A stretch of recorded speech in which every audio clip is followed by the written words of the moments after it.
2020, the year that changed everything, and the news business was no exception. However, our mission stayed the same: to give light to our viewers, to help them find their own way in these challenging times. The health district announcing the first presumptive case of coronavirus here in Clark County. We've had global pandemics before. We've heard of the swine flu, there's been other things, but nothing that has affected domestic America like this, and nothing that has really halted our lives. I've spoken with the chief medical officers of all of Nevada's hospitals to get their assessment of our current situation and most responsible next steps. They have advised me that the most effective course of action is to direct all Nevadans to stay home and for non-essential businesses to close to the public for 30 days. There was no playbook for us. We're an organization that we can't go off the air, right? Our newscast happen live. Anchoring from home, it's, in some ways we're lucky to do it because we're able to get on air. We had to really pivot as an organization and find a way to get people out of the building, working remotely, invent all new processes. So it was challenging, but I got a lot more confidence. I started as a one-man band in the business, and then I became a one-man band 30 years later, broadcasting from home. With this pandemic, it is a slow-moving tragedy. When you think of where we stand now, 560,000 Americans are dead. If that happened in a single incident, I think it would galvanize the country and the world around a singular focus and purpose, much like maybe after 1 October or after 9/11. But because this has been so slow moving, it has also opened the door for so many different viewpoints and misinformation to sort of creep in to the narrative.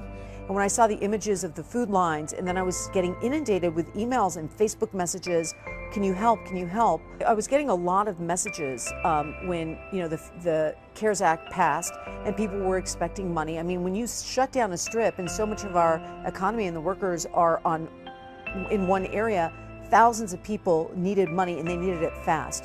You can't shut a state down without having a plan in place, and our plan was broken.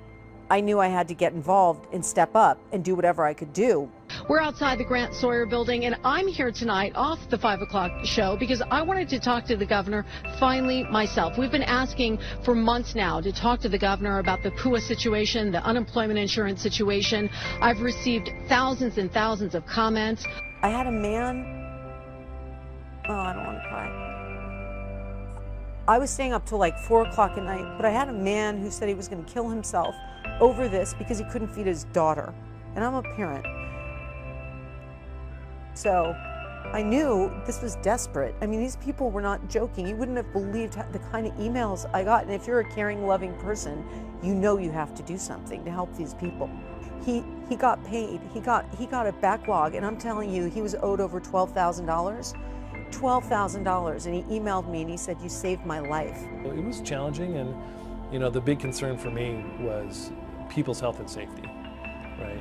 While we're trying to maintain a business, we're trying to do our mission, serving our audience, but first and foremost, we got to keep people safe. I think our role now is the same as it always has been. It's to be a voice of integrity, a voice of honesty, and a voice of accountability in all forms and fashion.